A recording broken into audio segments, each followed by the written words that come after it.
This is The Resilient Life, where we believe that every human will struggle in this life. Our challenge is to struggle well. I'm Ryan Manion. I lost my brother to war, my mom to cancer, and I'm the daughter of a retired Marine. I'm also a wife, mom, author, and president of one of the nation's leading veteran service organizations. Join me and some incredible guests as we explore the value of struggling well through life's inevitable challenges. Welcome to another episode of the Resilient Life podcast. I'm bringing back a guest, Tom Schueman, who has been with us before. And it's kind of wild, Tom, when I think about it, because you were on with us almost a year ago that you and I recorded an episode. And here we are now. You have a newly released book, Always Faithful, the story of the war in Afghanistan, the fall of Kabul, and the unshakable bond between a Marine and an interpreter. You co-wrote that with your interpreter, Zach. And what a year it's been. Yeah, it's been quite a year, no doubt. Yeah. Well, welcome back to the podcast. And, I wanted to have you back on to talk about where we are a year later Sure.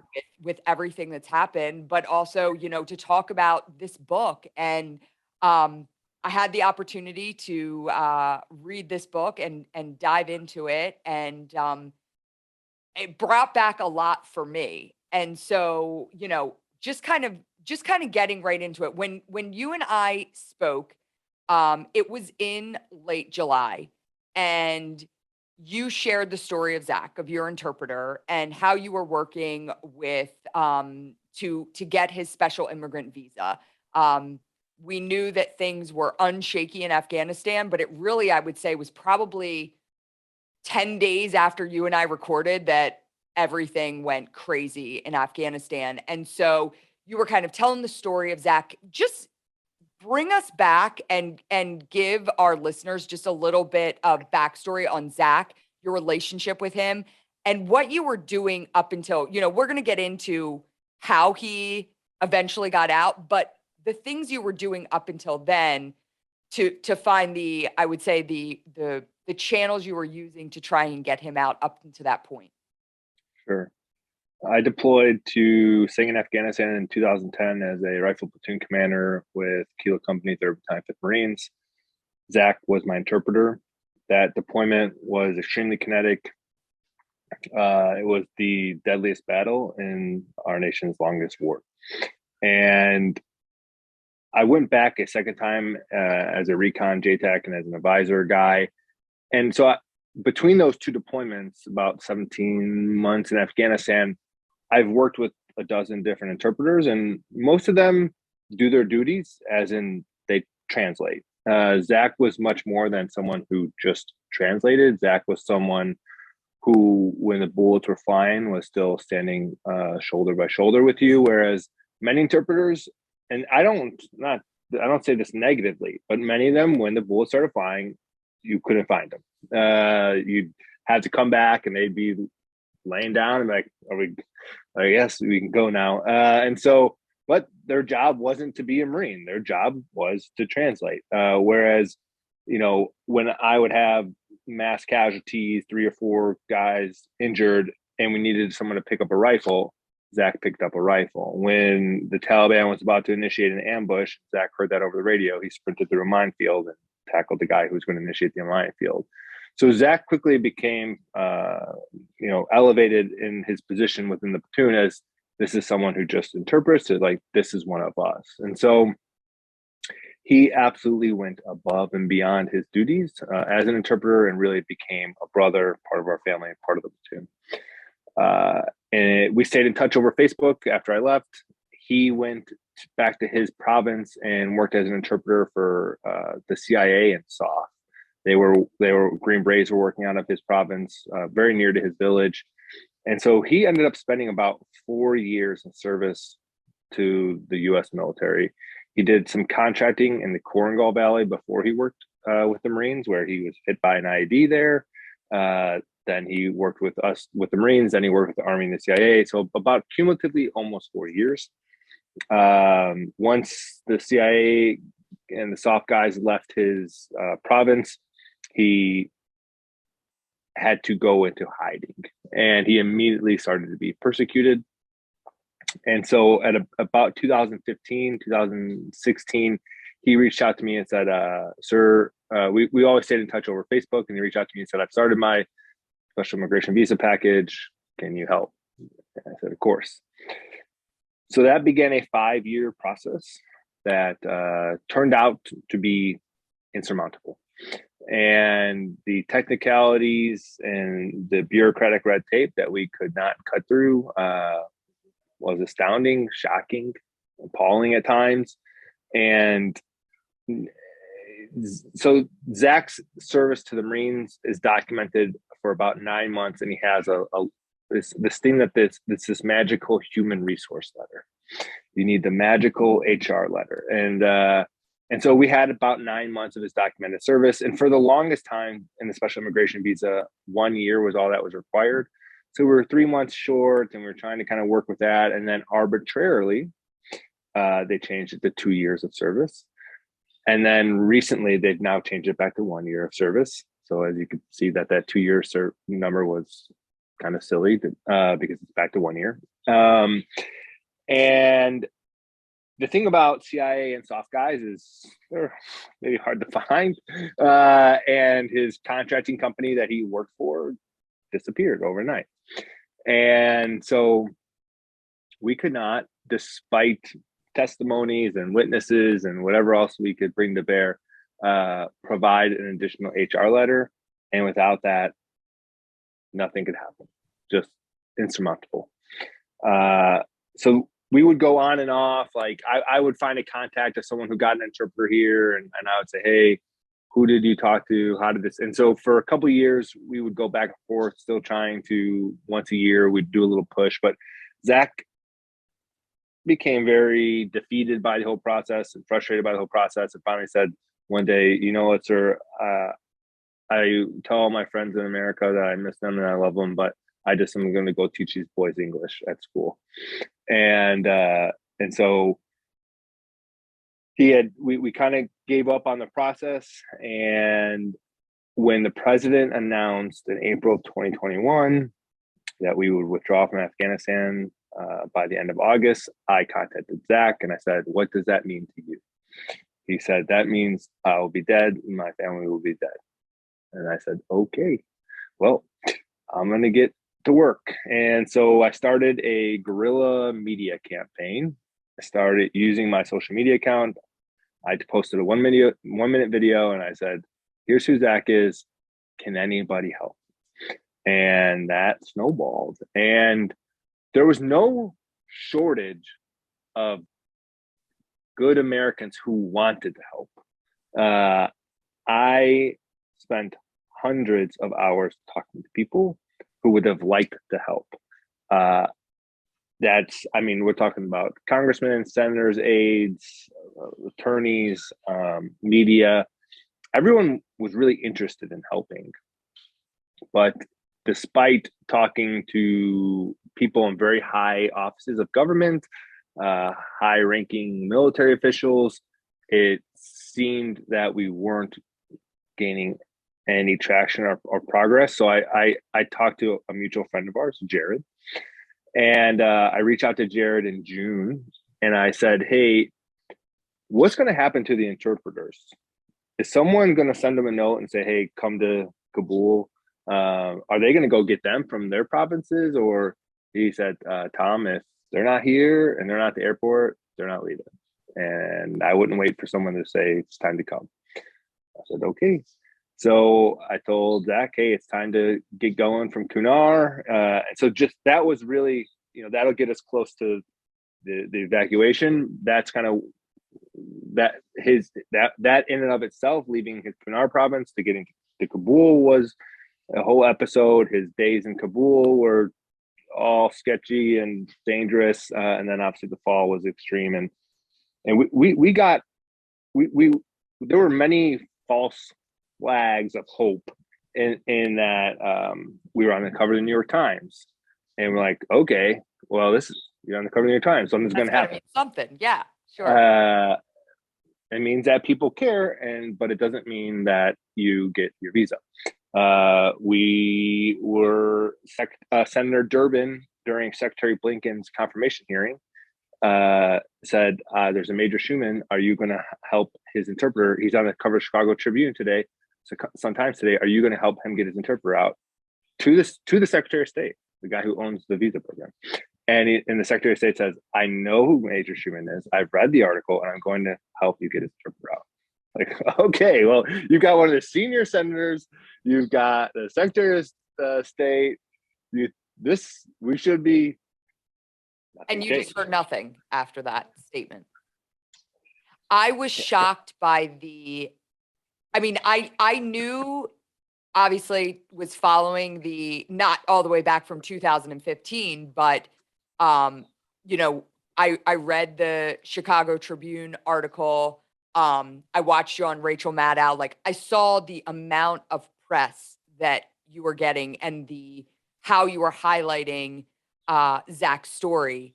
And it seemed like, well, there's no way that they're not going to hand pluck this guy and his family out of here, right? And to see, and again, bringing it back to our mutual friend, all of these big people in big positions, and it came down to a major in the Air Force that got it done. And that really says something about where we are today. At least it did for me. So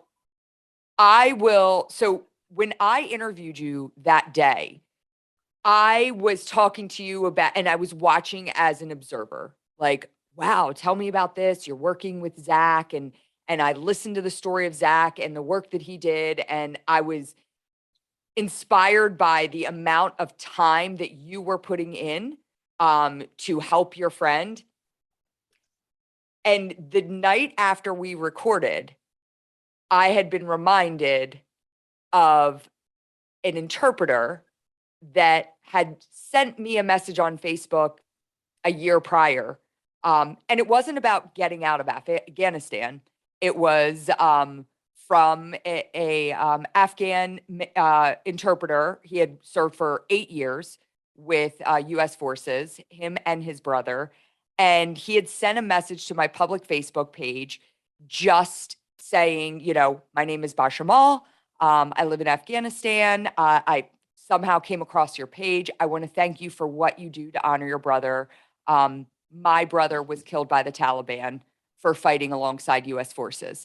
And it was just this, long letter, a long message about that. And, I'd wrote him back, like, I'm sorry for the loss of your brother. And, just in that respect. Well, I went back the next day after I recorded with you, and I'm like, I wonder whatever happened to him. And I shot him a note, and I posted it to my social media, and I said, hey, are you still in Afghanistan? And he wrote, yes, ma'am, I'm still in hell. And it was really you that I was like, all right, well, Tom's working to get his guy out. Like, what can I do I felt compelled to help. And I was kind of in the same position that I think probably many of the well-meaning people that were surrounding you were like, I was like, okay, well, what do I do now? He just wrote, no, I'm still in hell. I'm not gonna be like, all right, have a great day. Right. So I'm like, okay, now I just wrote myself in to like part of this process. And he was also in the same, well, he actually was in a different situation than Zach. He had applied for his SIV. He had all his paperwork. He had everything that he needed, but it had not been approved. And he had been waiting for 2 years for the approval, along with his brother. And when I was reading your book, I loved the way that your book worked, where it was like your perspective and then Zach's perspective of the same events that were happening through this entire process. And I learned through the book that Zach had been poisoned a couple years before leaving. Like, I mean, the Taliban was out to kill him, and they almost did. And then I was gripped to the end of the story because I knew the ending and I knew that there was a lot of the similar characters to what I went through. And so I'm reading the book and like, I'm like, all right, when's Jared coming in? And I talked to Jared. I'm like, Jared, like when I knew you were writing this book, I said, Jared, you're an integral part of the story. He's like, no, I'm not. I'm not, I just helped my friend out from, that I went through basic training with in the Marine Corps. Like he's such a humble individual. He was just like, no, I don't play a large role in this. And I'm like, no, you do. And then I'm seeing like Malad come in and like literally the same process that you went through with Zach to get him through that Abbey Gate. 2 days later, Jared was doing it again, along with Malad, another Afghan. But the day that my friend went through, he met and went through with him. So Malad got out. Malad's living in Virginia now. But it was wild to see you recount that. And it brought up a lot of emotions for me because everything you were writing where you're like, I hadn't slept for 2 weeks. I was surviving off tobacco and energy drinks. And I'm like, I was right there with them. I think you probably were already sleeping when I was still because Zach is already on the plane, but I was like, oh, I was surviving off tobacco and energy drinks too. I was doing the same thing you were doing. So it was just, I loved that you put it down in a book, and the book is fantastic. It really is. You guys did a beautiful job rating it. It was great. Thank you. But let's talk about those last few days and getting Zach out of there and what that took and the role that Jared played essentially in that. Yeah, Jared was integral and essential. He is also, like you said, very humble. We were operating under the assumption that we had until the end of August, and so that was our planning horizon. And so things were urgent, but we thought we had 2 more weeks. And so we're doing things like Zach is applying for his passport and just getting his passport itself. When he applied for his passport, they said it's going to take 6 months. But if you can bring $500, it could be here in 24 hours. And so we get the passports, we're getting his IDs, we're trying to do everything through official channels. We're trying to do everything through the proper protocols to the best of our ability to work through the system, because we still have faith that the system is going to deliver what it's promised. And we still believe that there is somehow people who are SIV eligible or applicants they're going to be evacuated is what we're working under that assumption. But everything changed the day Kabul fell. And so Zach is at the post office sending me a message like, they don't have my wife's passport again. We've got everybody's, but we don't have my wife's. I don't know. And then like the next message is the Taliban is here and the post office is closed and now the streets are empty and no one knows what. And so that immediately changed our calculus. Is the sense of urgency went from very urgent to got to get out right now. Yeah. And so we call it an escalation of force in the military. And so I started to escalate what I posted. And so I consulted with Zach and said, hey, we got to put a face to the story. The stories need a face. And I think if we can put a face to the story, we'll bring some more attention and it might garner some kind of Hail Mary. This is all Hail Marys at this point.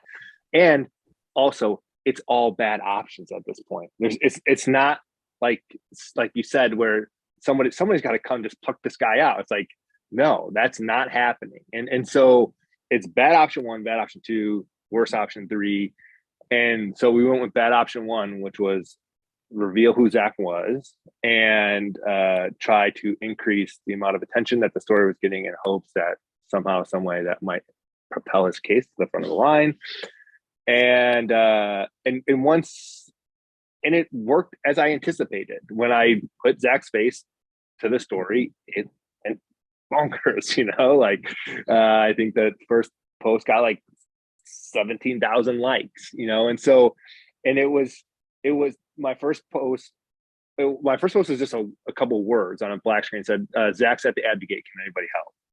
And then I got that. And then in the next post. And so Zach had 3 attempts to escape.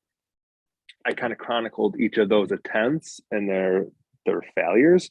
And through that, the story gained significant momentum, significant criticism from everybody saying, oh, not everybody, but plenty of people saying, great job, now you killed them. Oh, now you just, and all these people giving me so much negative energy and vibes and saying that I've now condemned my interpreter to death because I was doing this for social media clout. And I'm like, no one in the world wants this guy to live more than me. Like, and I understand, and people are like, OPSEC. It's like, I know what freaking OPSEC is. I'm a Marine officer. Like, I know what OPSEC is. Like, there is a risk assessment that we've determined, and we've determined that we are going to go public. And so that was really tough. And I also just didn't have a lot of emotional resiliency at that time. So like, I'm still a little bit obviously butthurt about it, because I just didn't have, like, if someone did that now, it would not, but I was very emotionally vulnerable when I was coming under fire from a bunch of folks. But through all that, the real story is what Zach is doing, what people like Jared are doing, what the Marines of 1A and 2-1 were doing. And so the first I got connected to a Marine captain named Sam. He was a company commander doing security, and I said, hey, Sam, can you help my interpreter? He said, yep, send him to this gate on this date and time. Zach goes to the gate at that date and time, and that's the day the airport got overran. So everybody's familiar with those images of people running onto the airfield, jumping on planes. So the moment that Zach got to the airport, it's the same moment that the airport got breached. And so Sam obviously he was very busy, but then he had to go tend to a breached airport, and the gate got locked. That day, his family was stuck outside the gate for several hours. The Taliban machine gunned the crowd right next to the children. Kids saw someone killed by a machine gun. They walked home that day, and all I could do was apologize to Zach, and I felt like a failure. And his wife, I think, was not super into what just happened, and said, maybe we just need to go back. And he said, look, just send somebody to come get me. I can't do that again. And okay, reset. And all this is just like planning an operation from the command operating center. You're just planning this operation. But the frustrating thing is, I've always, because I'm still, only a major, all my operational experience is the tactical level where I can go to the problem. We call it the point of friction, and you can go to the point of friction and you can influence the point of friction.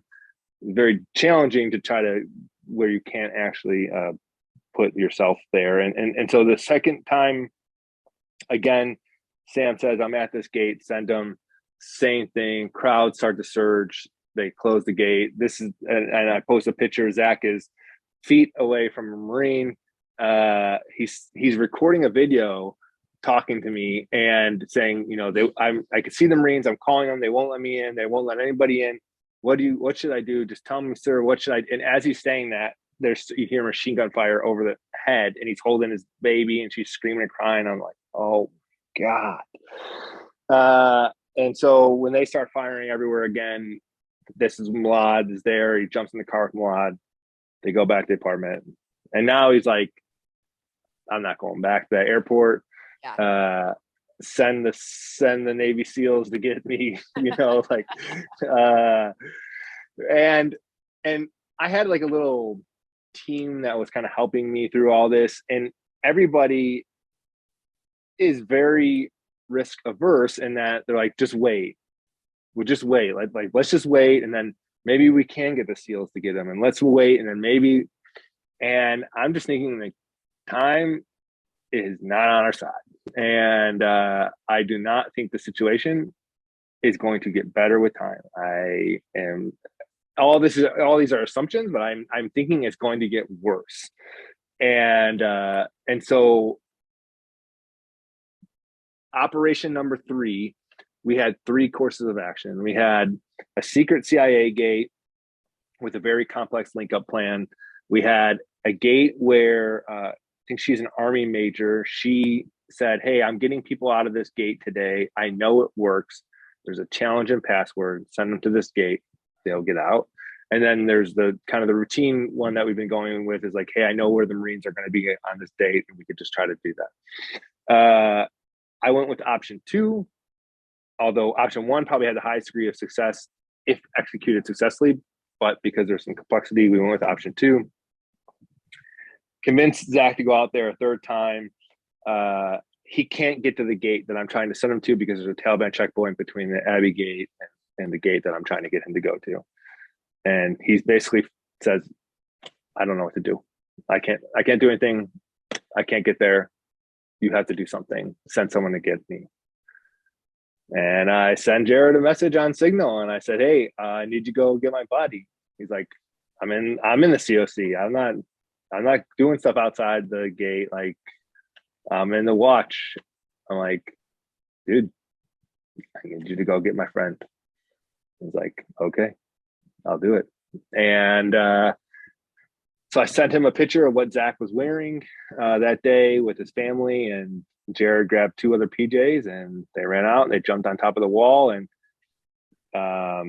we were in a group chat with Zach, Jared, me, and on WhatsApp, and Jared saying, Zach, put your son with the blue shirt on your shoulders, put your son with the blue shirt on his shoulders, and then no messages for about 2 hours. And that was very suspenseful.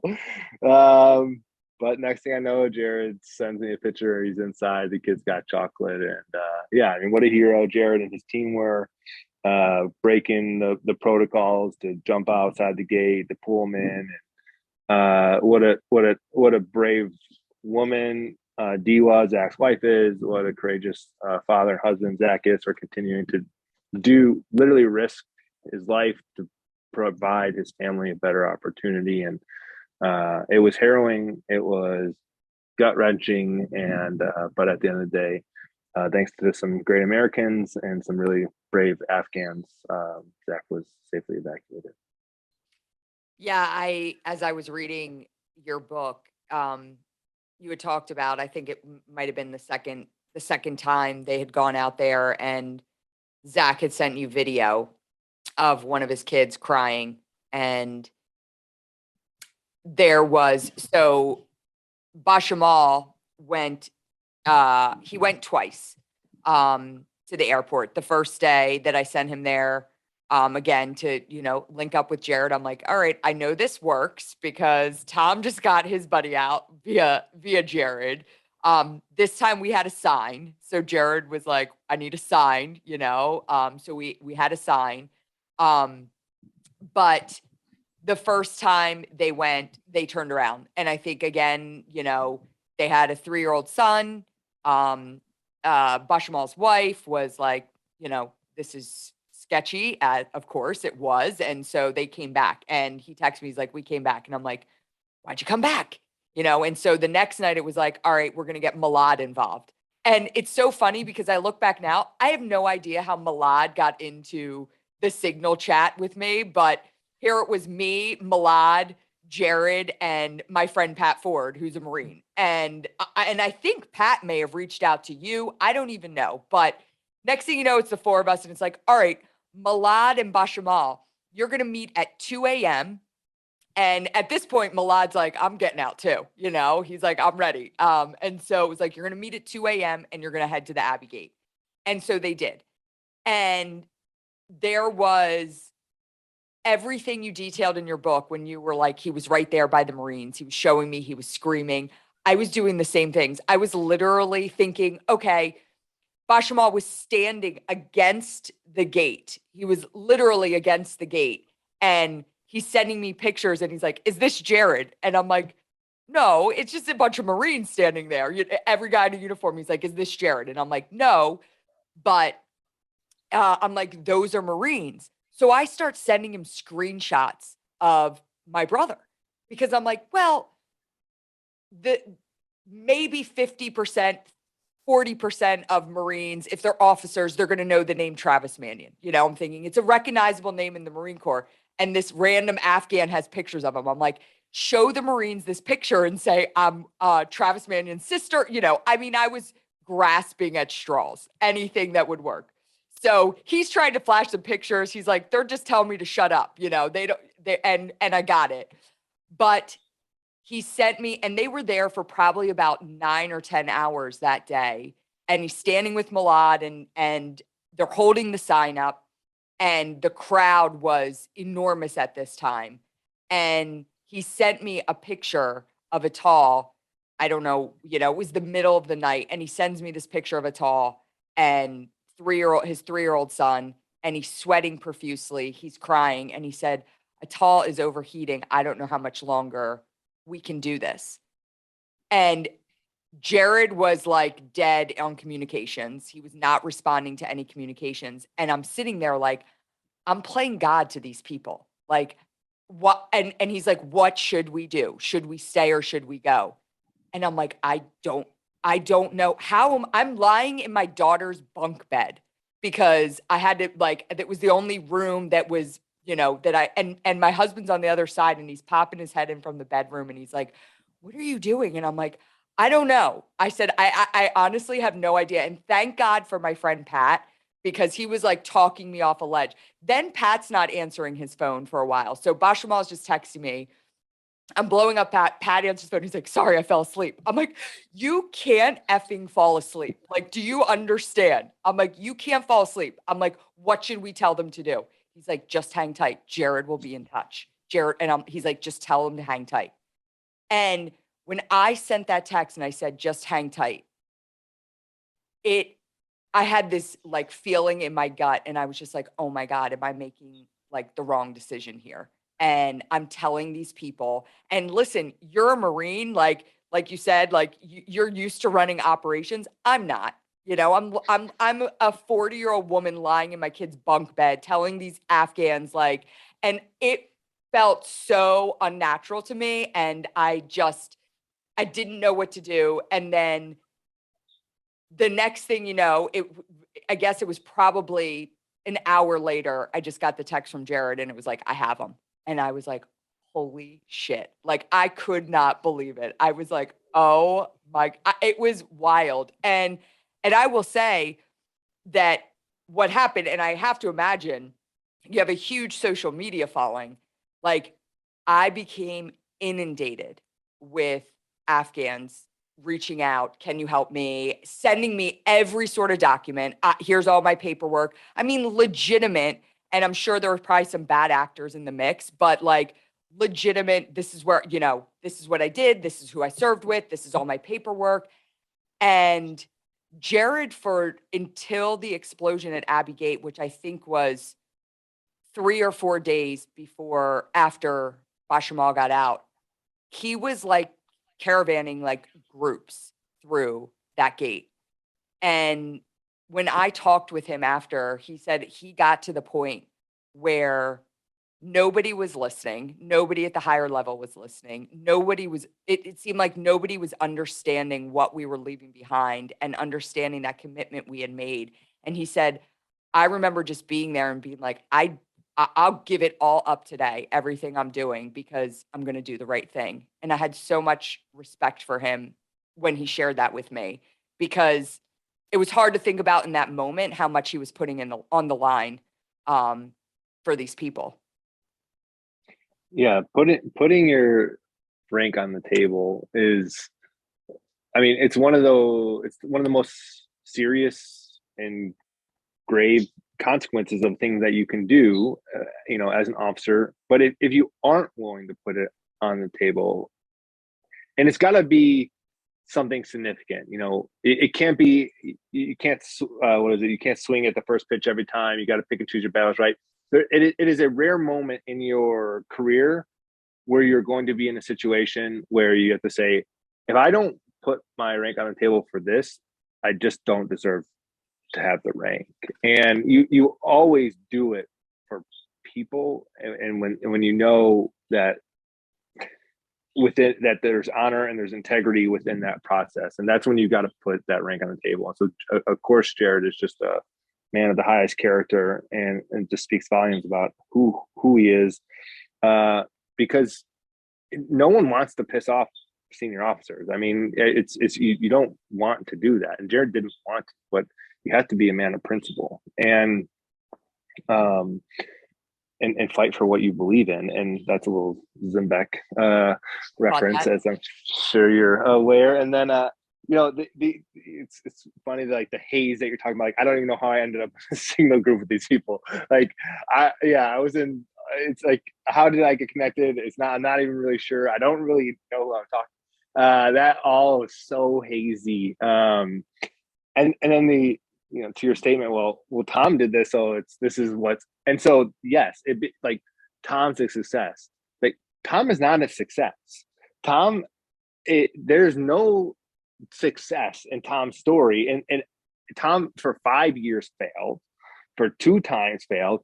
The system never worked, and so Tom, no, I don't want to interrupt you, but, like, I don't believe the statement Tom failed. Like, the system failed, Zach. Like, the system failed. I mean, I fully believe that. Fair enough. Clarification. Noted. I just, when everybody, as you reference, starts to inundate you and say, hey, you did this, you're the success in this story, it's like, I did, like, what I did, I'm not sure can be replicated, because it rested on a few individuals' heroism and courage. And to say that I can replicate that team's heroism and courage to continue, like, I can't guarantee or promise any of that. And it was so tough because I received thousands of messages to this day, weekly, almost daily, continue to receive these messages.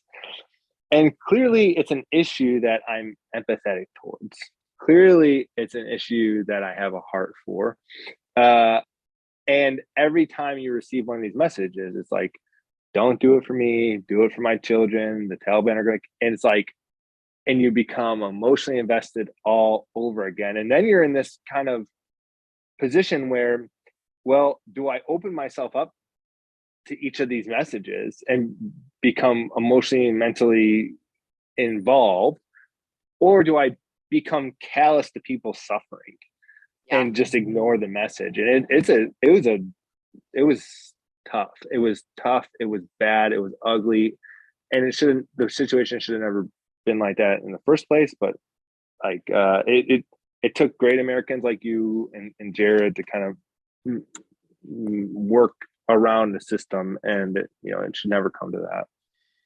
I still get messages almost daily too, and most of them come via social media. So I don't want to say it's easier for me to ignore from that perspective, but I got an email yesterday, and I got to click on the email, and it was a young man who sent me an email. His dad was a general with the Afghan army, and he said that his father had emailed me last year to help him, and I never responded to the email. And his father has since been killed by the Taliban. Sent me pictures of his father with articles attached, because his father was a high-ranking army general. And he said, you ignored my father. Please don't ignore my family now.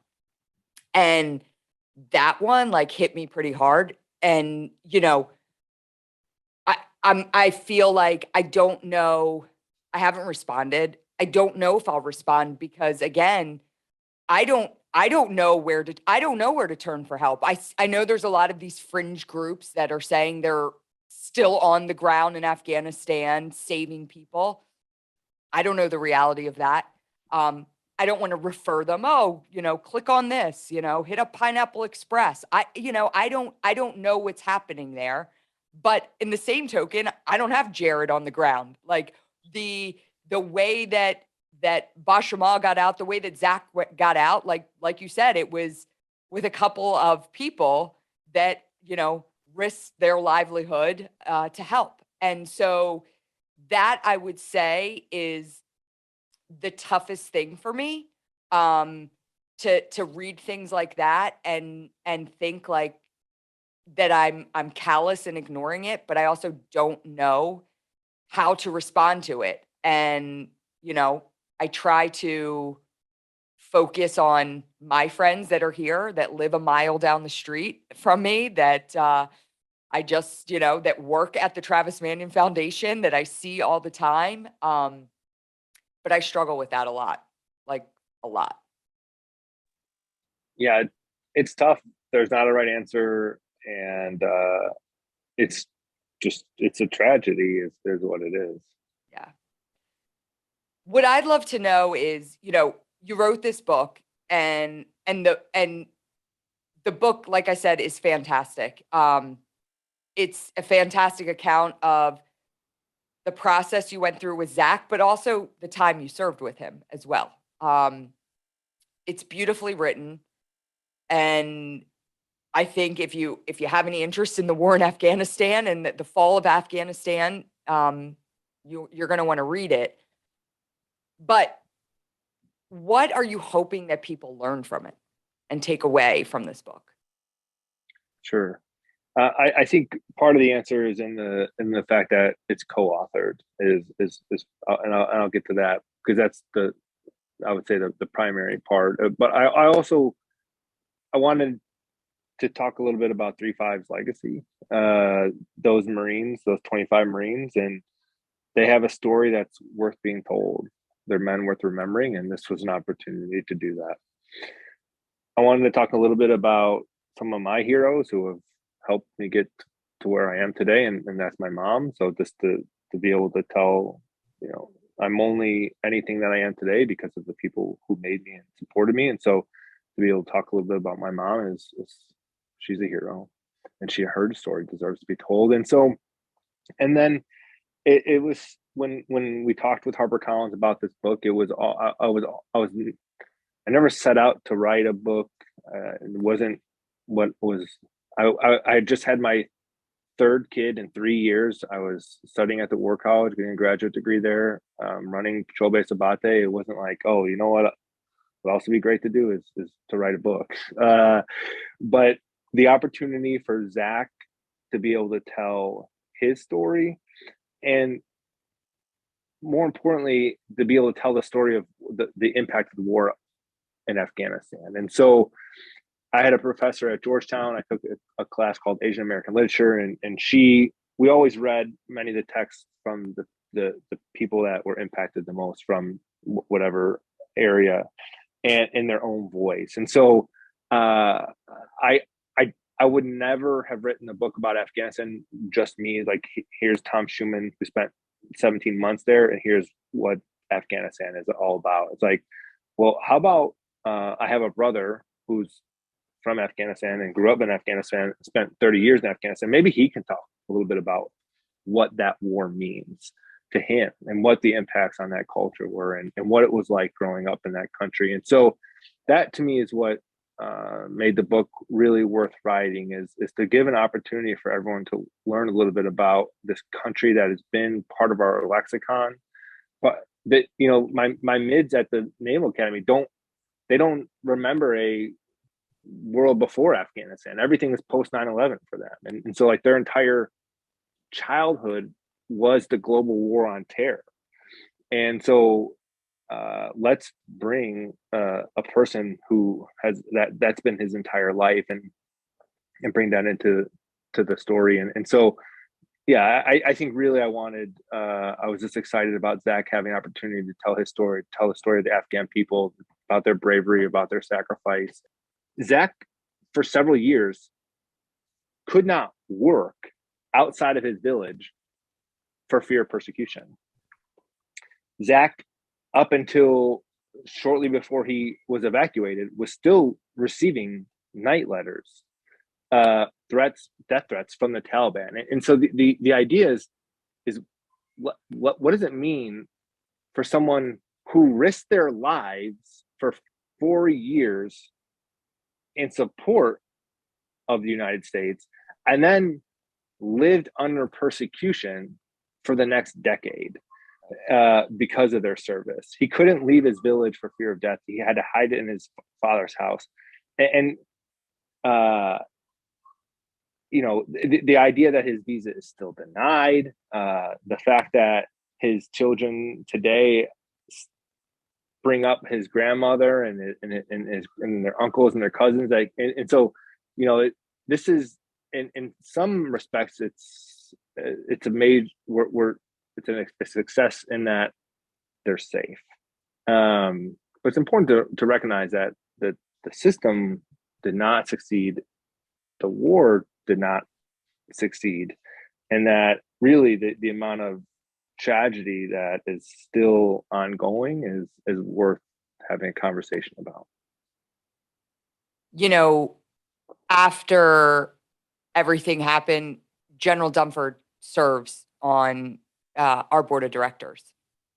And we asked if he would do a webinar to our members to talk about Afghanistan, because we were really getting a lot of feedback that our veteran members at the foundation were having a hard time. And I think we collectively knew that our service members in general were having a hard time with what happened in Afghanistan. And I said, listen, you don't have to talk about your thoughts on it, but I think just to bring some reassurance. And he said, I'm happy to talk, and I'm happy to talk about my thoughts and be very candid. And he got on with a few thousand individuals, and he shared that he was part of a commission under the Trump administration. When he was chairman of the Joint Chiefs for the Trump administration, his recommendation was that we, for the foreseeable future, kept a certain amount of troops in Afghanistan. When the Biden administration took over, he was part of a commission to advise the incoming administration on a direction with Afghanistan. He gave the same, he said, after a lot of thoughtful discussion and, really looking back again thoroughly on everything, he came to the same conclusion he had that he advised Trump on, and that was that we needed to keep a certain amount of troops in Afghanistan. And he said his recommendation was not taken. For me, in my lifetime, I've never seen something go so colossally wrong. And then to hear that the most senior military officer gave guidance on which direction he thought would be the best for the safety of our country, for the safety and preservation of the work that had been done in Afghanistan, and to see that it had been ignored. It was pretty amazing. Amazing is a one word. I, as active duty, I can't comment on the, whatever strategic decisions were made. I can say that I hope lessons were learned. Yeah. If we don't look at this critically and say, what could have we done better? Oh, that is a real that's a real tragedy. We have to be able to capture some of the lessons learned and make sure that we don't repeat these kind of mistakes. And so that's all our collective duty. I think we should, examine it.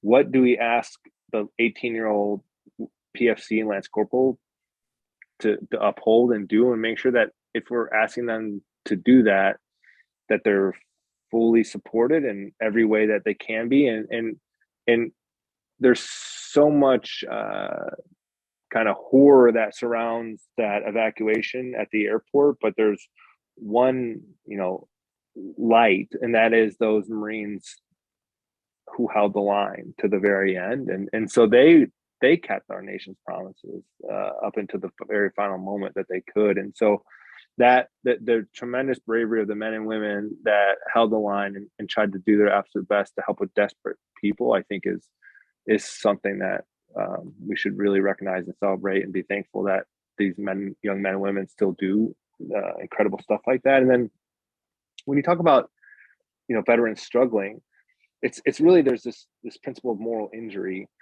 and you're told that something matters and that winning matters, and you're told that honor matters, and you're told that accountability matters. And these are values and principles that are drilled into you from officer candidate school and boot camp. And I think back to when I was singing on my first deployment. I was crossing the Helmand River, and I got sucked under, and I was drowning, quite literally drowning. And I had a decision to make. Was I going to ditch my gear so that I could live, or was I going to keep my gear on and have all my gear accounted for, but be dead? And quite literally, I thought it will be better to be dead with my gear accounted for. And because a Marine without his rifle, is, it's just, and I was blacking out, and I said my little prayer. I thought about my mom, and I thought, this is a bad way to end it. And this little thing inside me said, you gotta live, you gotta live. I pulled my cord, I ripped my gear off. I spent the next 72 hours camped out on a riverbed doing search and recovery for my rifle and my flak jacket. We recovered it. Otherwise, I wouldn't have my current job. I think my career probably would have ended much earlier. And so, but I just think that I thought losing that one rifle was maybe worse than losing my life. And because the amount of accountability and responsibility that I've been told is important. And I bought into that, and I believe it. And I believe that we fight to win. And then all that gets shattered in a moment like that. And you're angry. You said, well, I was told that this mattered. And so I was, like many veterans, I think, angry, disillusioned, and really hurt. And so, yeah, I think, you're a great leader in that you run the foundation, and you recognize that that was absolutely the right call to do that, because many of us were searching for answers and feeling lost. And every time I can't, I still have not gone back and looked at all my Signal and WhatsApp messages. It's still too raw for me to even kind of go back there. And Zach and I did our first interview together a week ago, and as we retold this, and I could hear it in his voice, and it is still emotionally draining evolution. And I wasn't, and the last time I was there was March 2013, and it still feels so connected to all of that. And so, yeah, it's a tough situation all around. And maybe I think the general, he obviously has a pretty fair assessment, if I had to guess. Yeah. What do you think that the average American is thinking as we enter 1 year? Do you think it's just lost, as 1 year out from that tragic time? I mean, do you think it's even in the collective forefront of anybody's mind other than the people that were directly involved with it? We'll find out. Is one, we'll see how it's covered in the media. I wonder, was there a commission into the evacuation? What were those results? Who what lessons were learned? Was anybody accountable? Were there any consequences for that kind of thing, or was it a success? So I think hopefully the nation is interested in finding out what happened, how did that happen. That would be interesting to get those details. I can't I can't speak to the pulse of the average American citizen and gauge their interest into foreign affairs. It's for the last 5 years on 9/11, I've gone to New York City, so like I'm a person who's very invested in all of that. But I don't know what I always come back to this idea of and I don't, and many people view this as like an indictment, and I'm not one of them, that America's not at war, the Marines are at war, America's at the mall.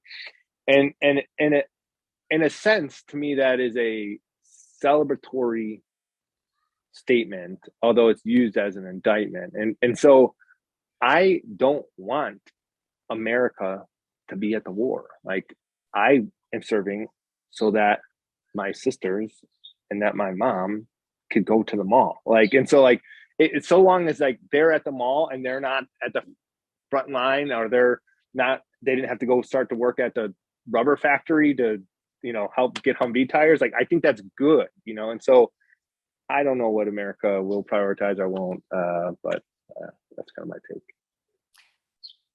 Well, as we wrap this up, the other thing and you touched on it briefly, but the other thing that I thought was so poignant about your book was how you brought it back to the men that you served with that gave their lives in service or after service as a result of their injuries. And you shared their stories, and, in the very beginning, the story you shared of a funeral that you were at, from a triple amputee that had died of an opioid overdose.